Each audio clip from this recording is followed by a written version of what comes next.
kunda wasalo láti ribu awawa ọba májẹ̀mú tún dé o bíjọ́ ọlọ́ra ànàsá ẹ̀rí ara ọmọlẹ́kùn ìwọ́dà o ra abúlé kì í dábàá lọ́lá torí kì í dábàá sọ́dáàtì wọ́n sọ̀rọ̀ ayọ̀ sáyé gbogbo ọkàn tó ń gbọ́ mi àjà lọ́la ànàsá yábìrì kunda wà èlò lá.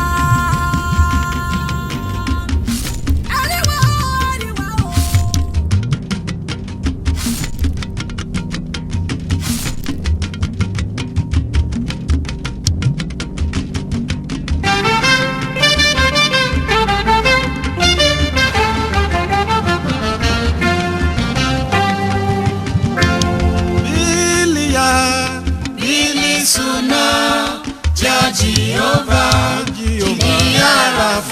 Arafa, Ilirali Kama, Yani Yarakura, Moni, Iyawu, Seli.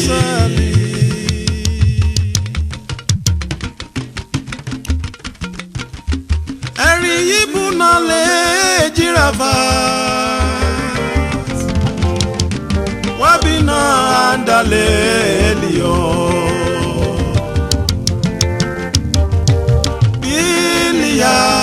Bilisuna Jehovah, Arafa, Ilirali Kama, Yani Yarakura, Iyawu, Seli. When you talk of trance, trance is like being at the other end, not fully on ground as one is on earth. One is transformed into another arena. One is not dead, is not half dead, but as a human being. Trance is like being or flowing or floating between heaven and earth. Bí ìgbà tí èèyàn bá ń flow láàrin ọ̀run àtayé, òun là ń pè ní trance. When one is in trance, you are not yourself fully, but you are self. But the Spirit of God is the one now controlling you. And you are now a container that contains a lot of things to be delivered. And the load inside of you, the good inside of you are from heaven. That is the meaning of trance.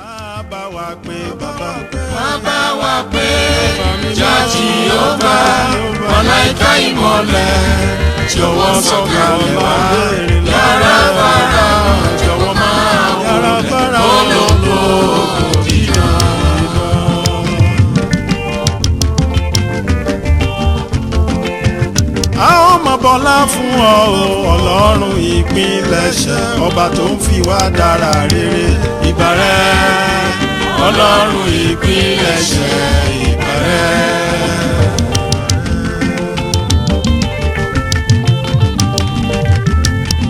Olòtítọ́ mímọ́ ọba ránṣẹ́. Well, it's rooted in the Bible. In 2 Chronicles chapter 20 verse 14.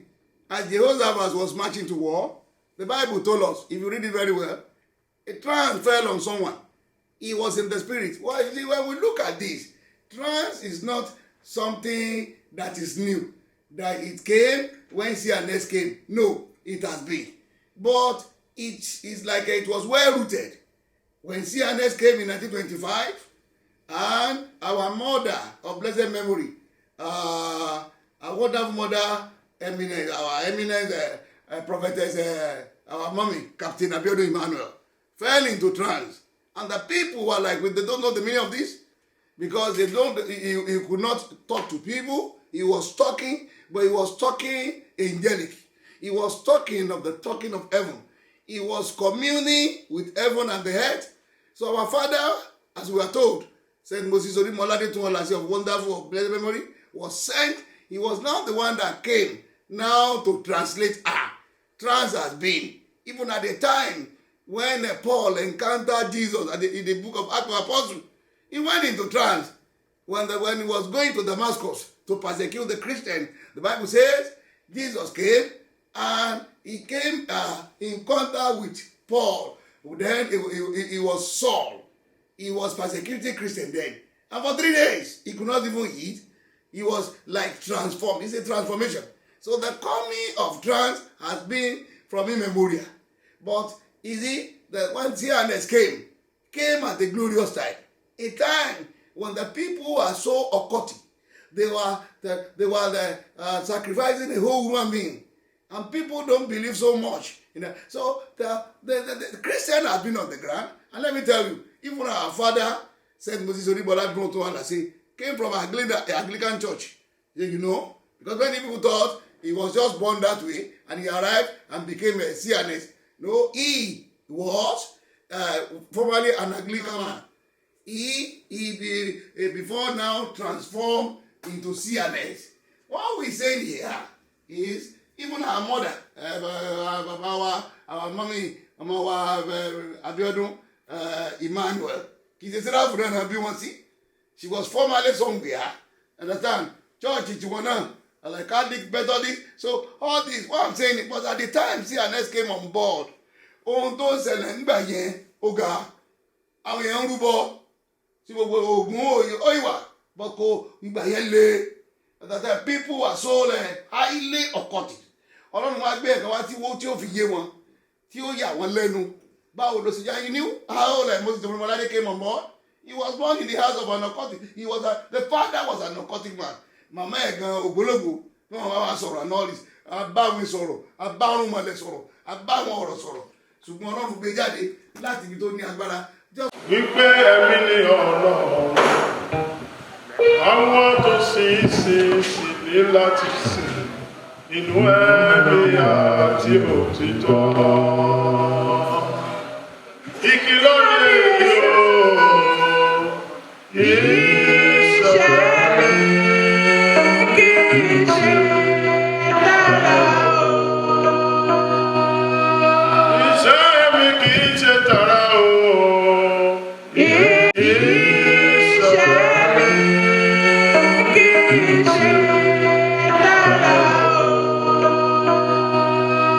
When we're talking of trance, we must not be confused. But what is happening now in the world? And the care is not just coming in, it's a from time memorial.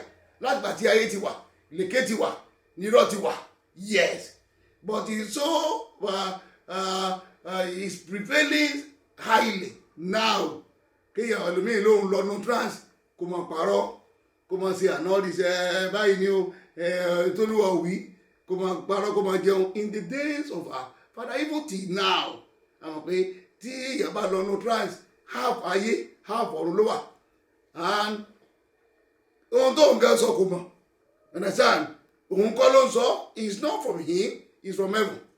In the book of Walola Rabilikunda Wasalo Latiribu Awawa Ọba Májẹ̀mú tún dé o. In the book of 1 Kings chapter 19, we knew what happened. When Elijah was so tired, he was like what happened? We knew what happened in chapter 18 of the first king, when he encountered the prophet, the prophet of Baal on Mount Carmel. And in verse 38, the Bible says, that's 18:38, 1 King 18:38. The fire of the Lord emanated from heaven, consumed the burnt offering of Elijah, the stone, the wood, the doors, and even the wood. So after that, he beheaded the prophet of Baal. And when the news reaches Jezebel and the husband, Jezebel sworn and said no. He sworn by her whatever she has, all the idols. And Mario Queen Elijah. And the Bible told us in chapter 19 of that first king, Elijah he ran away. You understand? And he ran. He went to the wilderness. He was not the only one that ran. You understand? Both in local àwọn ọmọ ẹ̀yìn lọ́wọ́. Ṣùgbọ́n ó dà nìkan ní verse 3. Ibẹ̀ ni sọ fún wa pé àwọn ọmọ ẹ̀yìn rẹ̀ ṣe kí ni o? Ó dà wọ́n kalẹ̀ síbẹ̀. You understand? And he now sat where? He sat in the wilderness. Ó lọ jókòó fẹ̀yìntì igi oku. And he slept off. It's more or less a trance. Because at that time, the angel of the Lord came, giving him food. Kò mọ bó ṣe ń jẹ o. Oúnjẹ tí ó mọ̀ ni. He was like, Akílélẹ́yìn, ó ní jẹ Elijah. Because at that time, he has given himself up. Pé Olúwa pa mí. And the word came from his mouth. Èmi nìkan ló kù. Ọlọ́run wá rẹ́rìn. Ipe ìwọ nìkan ló kù. And these are things don't sell any. Even the so-called prophets, the men of God and all this, we felt we are the only one. We are as Ori Ofelani, we are Daruko. I know you are Daruko. Because your name come on board, breaking news, inside this and all this, we thought we are, I want to do a lot of power. Tambeni Agiju, Tambele Abule, Tate Muruko. The prophet that came to Eli, the Bible does not even mention his name. Wolina was Oba. You remember when in the 1 King chapter 20, and the king Benadad sent a message to the king of Israel. The Bible said a certain prophet came.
So what I'm saying is Elijah was now saying, hey, and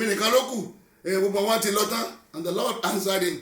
Mr. Elijah, what's your so? I want to do all anointed to Gagan, and they don't lie or fall or worship bad. Wow. So at that time, he sat down and it's like he dozed off. And he went to slumber. Also, lójijì ni màlẹ́kà Ọlọ́run ṣe kíni o gbé oúnjẹ wá oúnjẹ tí ọmọ mi tán ti sè wá oúnjẹ ọ̀run bàbá ń kọrin ní oúnjẹ ọ̀run máa bọ́ mi títí láíláí. And the food came, he ate. The first stanza was not enough. The Bible said he slept again. Angel came again. Ó ṣe kíni o tún gbé wá fún lẹ́ẹ̀kejì kó tó wá jẹ kó tó yọ pé yes. Méjèèjì yẹn túmọ̀ sí méjì náà nílé ayé. It's either right or left. Ó lè jẹ́ ọ̀sán àbóòru. Ó lè jẹ́ òkè àtilẹ̀, ó lè jẹ́ ààyè àbókù, ó lè jẹ́ ọ̀run àpáàdì àbí ọ̀run paradise. The two came, and from there he got to what we call a power for him to walk. In verse 8 of that first King chapter 19, and the Bible says he walked for 40 days and 40 nights straight like dúró. Ó fi dé orí òkè Ọlọ́run kan pè ní òkè Orébù láti lọ gbàgbára. Without the lesson today, if you look at the book of Acts of Apostles chapter 12, the man was in trance. Peter, when the king got hold of him and said, yes, I'm going to kill you too. I have killed this. Yes, you are the next. And he was waiting for the day he was to be executed. But God came, and the Bible said the two soldiers were standing, and this man was chained, but he slept off, sleeping. While in the sleep, the angel of the Lord appeared, not in the dark. He came even with light beaming. But the soldiers were cloudy. They don't even see it. Trance to Lagbarani. Trance to Niagbara, understand? So when you were thinking of trance, it too many here to hear that. As you go, Seraph look over. Talking of way to talk. Me awana baba na moteriana seriabada. Oluda ye ya ukamitala nena ya seriwada. Evunu ale na ya moteriana se bibi adela le una ya ka moteri nwawawa. Awa ola le una ya mozeria bale ka moteri wona se. Vedwa dale ba moteri wo. Hewori ale ka moteri asama dwa dali. Fa fa mi adale ba moteri anazeria kale ka moteri bale ba moteri ada. Oba mi ya fa mozeria wa. Alaro Moses Orimolade-Okejebu Tunolase-1879-1933. Very aleu. Afamoderi alawa. Ebi abeda monteri no sese. Ebu abada le ka monteri akawama. Ewada le ba monteri anazari awala le ba. They are the one gave to. You can't apply for it. You don't learn it. You don't buy it. It's not a career that you can go to school and say, Molo Lande, Molo Ra, Molo Kawile. You are chosen. I can know what's one. I want you over soon along.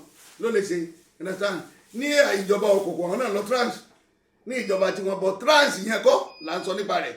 We are talking of the trance, communing with God. Àwọn náà ń bá òrìṣà wọn sọ̀rọ̀. Understand? So it's not everybody. They are chosen. And it's not of age. It's not of a race. It's not the cradle of Okawe.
In the days of our fathers and our mothers, in the olden days, they were all predominantly farmers. Agbeniwon, they don't have holidays.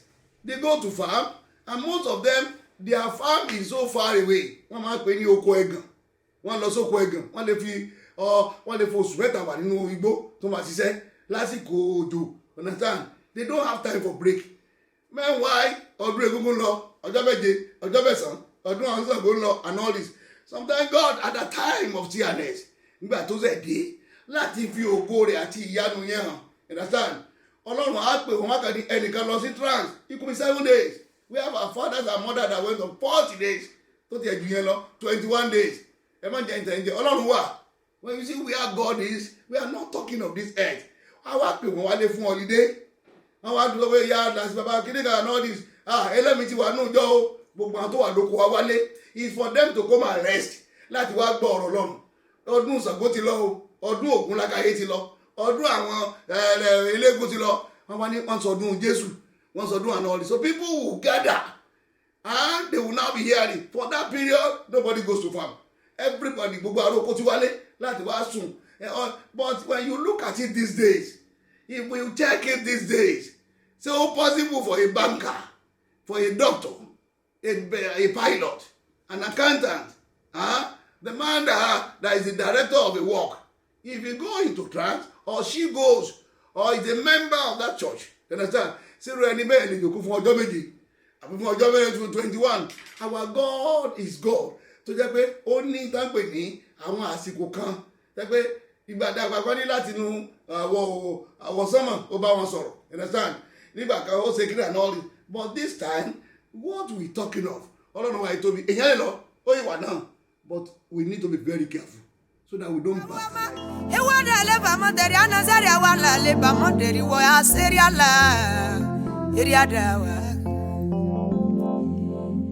Alárùn Solomon, Eferi Aleka Mọ̀tẹ̀rí wo wá ṣèṣàwà. Alárùn Oyèbọ̀ ọ̀dẹ́ bàbá Aladura yẹ Mọ̀tẹ̀rí wọ́. Ewori Aleka Mọ̀tẹ̀rí àwa Mọ̀tẹ̀rí à. Ìjẹ̀sà Mọ́dù apanadra. Eleni ateka baba eleni ewele. Uwi awale unaya na teri amasule furu adale ba Mọ̀tẹ̀rí aya.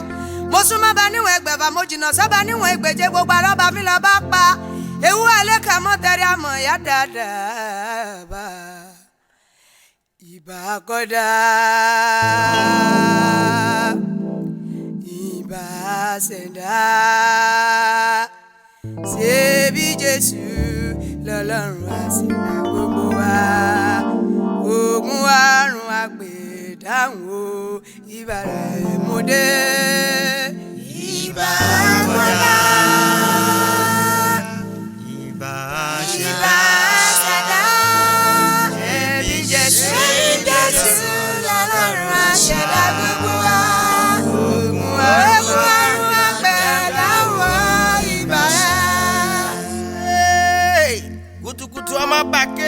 ọba tí ń gbénú afẹ́fẹ́ ṣọlọ́ biribiri àrẹ̀fúlẹ́fọ́ ọba tí ń jẹ́ mi ní má ṣe bẹ̀rù mo gbé ọ̀gá yá ló kà yá sì ra ara ló yá mi ọba mi dé ọba tó dá ìròrí tó ní kiri orí kóhùn ọba tó dá lẹ́ẹ̀kọ́ ní gbogbo lẹ́ẹ̀kọ́ sí wúgbó òkìkí àkàkàkàkà òkìkí iná dénú lẹ́fẹ̀ẹ́ jójó balẹ̀ sára mu yẹ̀mìyẹ̀ àpáta pìtì ọba tí ń pẹ̀kú lẹ́nu mọ́ gbogbo ìdílé Jésù yá ló kà yá sùdà láyà máa. Ìbà kọ́dá, ìbà ṣẹ̀dá, ṣẹ́ni Jésù lọ́lọ́run aṣẹ̀dá gbogbo wa. Ògùn àgbẹ̀ dáhùn ìbà rẹ̀. Onílé aláìbà o, aṣẹ̀dá ọ̀run ìbà rẹ̀. Ìbà ọmọdé yáódàlà yátẹ̀mọ́ tèrè ànàṣẹ́ wá. Ìbà gbogbo àgbà pátápátá tó ti ń kọ ká tó máa kọ. Ìbà lọ́kọ̀ lábòyẹ̀ òṣèré aléwu mọ́tẹ́. Efere ala leka motari anase moderi anase wa. Ibalo ni o awada leka motari anase wa. Ewa leba motari anase modela la ida motela wa mo. Iba koda. Iba sada. Sebi Jesu la wa sheda gbogbo wa.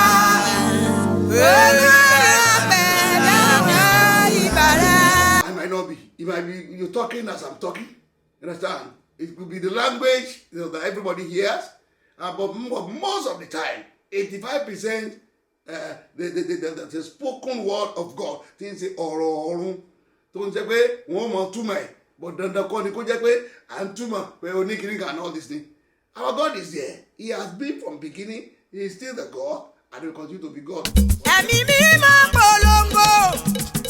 Alárùn àrùn sára lórí òkè. Emi Mimo polongo. Emi Mimo polongo. Emi Mimo polongo. Alárùn àrùn sára lórí òkè. Emi Mimo polongo. Onílé ọ̀la.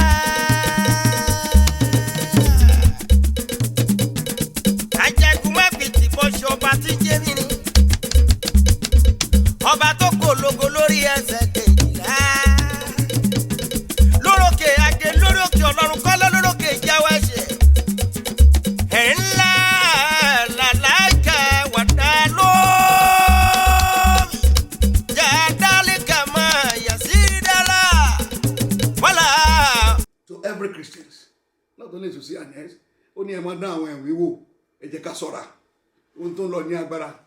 And I tell Oke to listen. It's not by speaking in tongue alone, you understand? Only so èdè tí mo sọ. One thing that man pé when you dream, tá bá lálà, èdè tó fi bí ilẹ̀ fi lálà.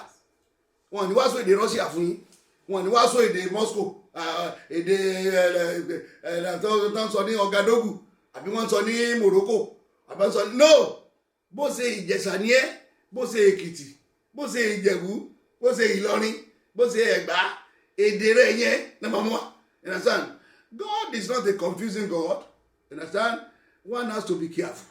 Kí wá sí dandan náà ní ká sábà fọ èdè. Ọ̀pọ̀lọpọ̀ wa lónìí wọ́n ti bastardize èdè yìí.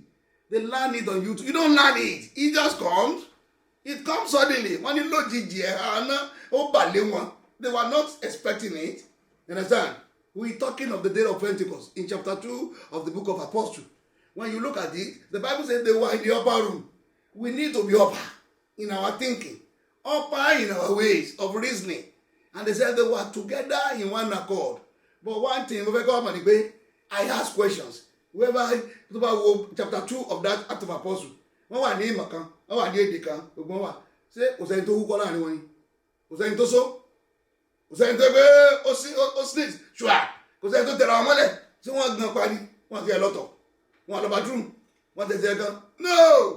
They consider themselves. Wọ́n fẹ́ràn ara wọn. Kì í ṣe pé ikọ́ tó hu yẹn jáde. Kí ni kan wọ́n tẹ̀ra wọn mọ́lẹ̀? We need to be careful. Wọ́n wà ní ìmọ̀ kan ní yàrá òkè. Ṣé wọ́n wá gaba èbèbí ni wọ́n ni? Were they robots? They were human beings. But wọ́n mọ̀ fúnra wọn. Understand? Ẹni tó wúkọ́ wọn ní gbẹ́kọ̀ rẹ lọ. Àbí ìsọ̀kọ́ nìkan wúkọ́ mẹ́rin. I'm just trying to tell you that human beings ni wọ́n, but they were together. wọ́n gbára wọn bó ṣe rí bí mo ṣe wà bí mo ṣe rí, you understand? And it happened in the our father. Ó ní gbogbo àdúrà wọn fi ń gbà kì í ṣe pé wọ́n lọ léèwé ńlá kan but wọ́n lọ léèwé ọ̀run. And we need to know this. The Bible says in the book of ó sọ fún wa látẹnu Paul yí pé ó ní ìlú ìbílẹ̀ wa ń bẹ ní ọ̀run ibi táwa ń fojú sọ́nà sí, you understand? Ìlú wa kọ́ ní eléyìí, àwọn bàbá wa ìyá wa wọn yẹn that were sent in those days till now they are still there wọ́n yìí wà, they log on to heaven. They don't call themselves ọmọ Èkìtì ni mí, ọmọ Ìlọrin ni wọn, Kwara ni mí, ọmọ Kìnìkan ni mí. You don't know them. As we were growing up, it was hard for me to know where we came from. Until I grew up. The Womosos, the Jesas, all the Jebus, we don't know where we came from. All the members of the church, sometimes, I'm from I never knew. So, ìlú ìbílẹ̀ wa ń bẹ ní ọ̀run gẹ́gẹ́ bí ọ̀rọ̀ Ọlọ́run. Ipe ọ̀run náà log sí, when you log to heaven, you will know that we are not here. We are not citizens of this place. The book of Philippians 2:20. Ó ní ìlú ìbílẹ̀ wa ń bẹ lọ́run. Ipe ibi táwọn fojú sọ́nà sí, tá a bá wo ọ̀run, tá a wá rí pé Ọlọ́run wa ìwà dáadáa. Ó wà bó ṣe rí. Bó ṣe wà dé àti tìkọ́ ṣe, ó ń bẹ nísinsìnyí, bẹ́ẹ̀ ni ó sì mọ rí títí ayé ànípẹ̀kun. Ìmọ̀ kan, èdè kan, ìyẹn ni ẹja padà sí. Ká gbára wa bá a ṣe rí.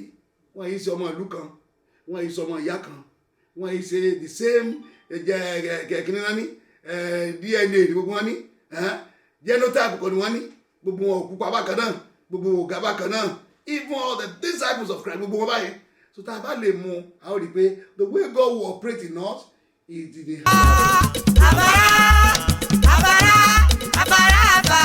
Fàrẹ fún mi wá. Ọlọ́run àfàràfà alágbára gíga. Ọba mi o, alágbàlá kẹ́núrẹ́ Ẹlẹ́dùmarè ọba alágbára. Àfàrà o, àfàrà àfà, fàrẹ fún mi wá. Àfàrà àfà, fàrẹ fún mi wá. Abá mi ṣe àṣeyọrí. Abá mi ṣe àṣeyọrí.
sirika la jama wadala jirjiri wodala dala ila